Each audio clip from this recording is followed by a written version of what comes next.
স্ত্রীর পেটে সন্তান এসেছে, রাত দিন দোয়া করতে হবে, রব্বি হাবলি মিনাস সালিহিন। আপনার স্ত্রীর পেটে সন্তান এসেছে, বেশি বেশি কোরআন তেলাওয়াত করতে হবে, বেশি বেশি সালাত দিয়ে সাহাবীদের জীবনী পড়তে হবে। ওর কাজ নেই সারাদিন মোবাইল ফোন টিপতে পারবে, সারাদিন টিভি ভিসিডি দেখতে পারবে। এরপরে সন্তান আসবে যখন হবে, তাকে মানসিকভাবে আপনাকে সাপোর্ট দিতে হবে, নরমাল ভাবে সন্তান প্রসব করার জন্য আপ্রাণ চেষ্টা করতে হবে। একান্তই যদি বাধ্য হয় সেক্ষেত্রে সিজার ভিন্ন কথা। তাহলে আপনার এই কথা মনে রাখতে হবে, আপনার মা চাচি তাদের যদি 10টা 15টা 20টা ছেলে দিয়ে নরমাল হয়, আপনার হওয়া স্বাভাবিক, কিন্তু না হওয়ার কারণ হচ্ছে আমাদের মাইন্ড এইভাবে সেট আপ হয়ে গেছে। দ্বিতীয়ত আমাদের খাদ্যের মধ্যে ভেজাল, সবকিছুর মধ্যে যখন ভেজাল 2 নাম্বার চলে এসেছে, আর সন্তান জন্ম হওয়ার আগে থেকেই তো আমরা ডাক্তারের কাছে রাত দিন স্ত্রীকে নিয়ে যাচ্ছি।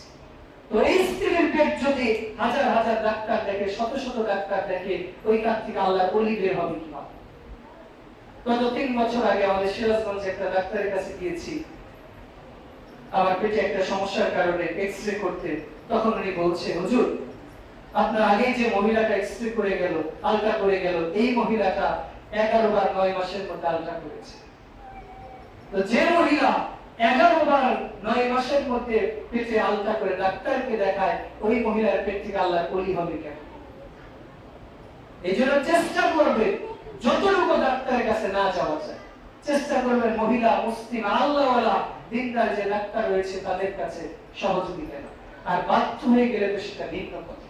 তবে তাকে মানসিক সাপোর্ট দিতে হবে, অর্গানিক খাদ্যগুলো খাওয়াতে হবে, রাসূল ইসলাম যেগুলো বলেছে, খেজুর, মধু, কিশমিশ, এগুলো খাওয়াতে হবে।